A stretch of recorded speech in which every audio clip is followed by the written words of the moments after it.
Hello বন্ধুরা, আজকে তোমাদেরকে শেয়ার করব 9 থেকে 24 মাস বয়সী বাচ্চাদের জন্য কয়েকটি স্টোরেজ ফুড, যেগুলো তোমরা খুব সহজেই বাড়িতে বানিয়ে রাখতে পারো কিংবা বাচ্চাদেরকে নিয়ে বাইরে গেলেও কিন্তু ঝটপট করে খাইয়ে দিতে পারো। তো আমরা কিন্তু অনেক সময়তে ছোট্ট বাচ্চাদেরকে নিয়ে বাইরে গেলে যে টেনশন করি যে কী খাবো, তবে এই রকম খাবার যদি তোমরা সবসময়তে স্টোর করে রাখো তো তোমাদের কিন্তু খুব সহজে বাচ্চাদেরকে খাইয়ে দিতে পারবে। আর এটা কিন্তু হোমমেড, বাচ্চাদের জন্য কোনো কিছু প্রবলেমও হবে না। তো চলো, প্রথমেই আমি যেটা করবো সেটা হচ্ছে চিড়ে। তো তোমরা কিন্তু প্যাকেট চিড়ে নেবে, যেহেতু বাচ্চাদেরকে দেবে সবসময়তে কিন্তু যেন ভালো হয়। আর খোলা চিড়ে নিলেও কিন্তু তোমরা সেটাকে খুব ভালোভাবে আর কি একটুখানি চালনা দিয়ে আর কি চেলে নেবে, তারপর কিন্তু চিড়েটাকে ব্যবহার করবে। তো দেখো, আমি এদিকে এখন শুকনো খোলায় চিড়েটাকে ভালো করে ভেজে নেব। তবে একটা জিনিস খেয়াল রাখবে, চিড়েটা যেন পুড়ে না যায় কিংবা বেশি ভাজা না হয়, তাহলে কিন্তু এটা অল্প একটু তিতো হয়ে যাবে। আর এই যে চিড়ে, তারপর এটাকে কিন্তু কিছুক্ষণ ধরে আর কি এটাকে কিন্তু ঠান্ডা হওয়ার টাইম দেবে। তো তারপর তোমাদের কাছে যেটা শেয়ার করবো সেটা হচ্ছে মুড়ি। তো মুড়ি তো সবাইকার বাড়িতেই থাকে, আর চাইবে কিন্তু বাচ্চাদেরকে যে মুড়িটা দেবে তার মধ্যে যেন লবণটা একদমই কম থাকে। তো দেখো, তারপর এটাকে মিক্সিতে সুন্দর করে গুঁড়ো করে নিচ্ছি। তোমরা চাইলে এর মধ্যে কিন্তু মাখানাও অ্যাড করতে পারো।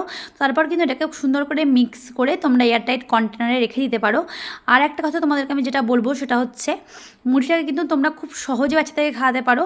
এটাকে দুধের সাথে কিংবা জলের সাথে মিশিয়ে খাইয়ে দেবে। আর এর সাথে কিন্তু চাইলে তোমরা খেজুর কিংবা হচ্ছে যে কোনো একটু কলা, এগুলো কিন্তু অ্যাড করতে পারো, তারপর কিন্তু বাচ্চাদেরকে খাওয়াতে পারো। তো দেখো, এটা আমার রেডি হয়ে গেছে। তো এটাকে আমি এখন সুন্দর করে এয়ারটাইট কন্টেনারে রেখে দেবো। আর আমি কিন্তু কোথাও গেলেও বাচ্চাদেরকে এটা খুব সহজেই ক্যারি করতে পারবো, আর ওদিকে খাওয়াতেও পারবো। তো তোমাদেরকে যেটা শেয়ার করছি সেটা হচ্ছে, এই দেখো এদিকে চিড়েটা কিন্তু সুন্দর ঠান্ডা হয়ে গেছে। তো এটাকে এখন মিক্স করে নেব। আর চিড়েটা কিন্তু খুব উপকারী। তোমাদের যদি বাচ্চাদের কোষ্ঠকাঠিন্য থাকে, তোমরা কিন্তু এই চিড়েটা ওদিকে ডেলি খাওয়াতে পারো, তাতে কিন্তু খুব সহজে এটা দূর হয়ে যাবে। তো দেখো, এখন চিড়েটাকে মিক্সিতে দিয়ে খুব সুন্দর করে মিক্স করে নেব। আর এই দেখো এরকম হয়েছে। এটাও কিন্তু খুব সহজে তোমরা ক্যারি করতে পারো বাচ্চাদেরকে দেওয়ার জন্য। এর মধ্যেও কিন্তু তোমরা খেজুর কিংবা কেউ যদি ড্রাই ফ্রুটসকে তোমরা যদি গুঁড়ো করে রাখো সেটাও দিতে পারো, কিংবা হচ্ছে কলা, সবটা কিন্তু দিয়ে ওটা খাওয়াতে পারো। এটা কিন্তু বাচ্চাদের জন্য খুবই একটা পুষ্টিকর রেসিপি।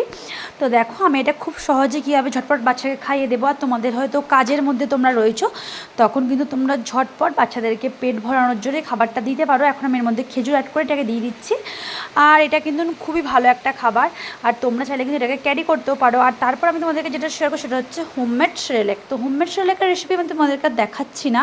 তো দেখো, তো এটাও কিন্তু খুব সহজ একটা রেসিপি, আর এটাও কিন্তু তোমরা খুব সহজেই বাচ্চাদেরকে দিতে পারো। তো দেখো, আর সবসময় মাথায় রাখবে যে সেরেলেকটা যেন খুব ভালোভাবে আর কি মানে গোলে। এই যে চাপ বেঁধে রয়েছে এভাবে কিন্তু বাচ্চাদেরকে দেবে, এটা কিন্তু ওদের হজমের সমস্যা হতে পারে। তো দেখো, এটা খুব সুন্দরভাবে আমি মিশিয়ে নিচ্ছি। তো এটাও কিন্তু বাচ্চাদেরকে দেওয়া যেতে পারে।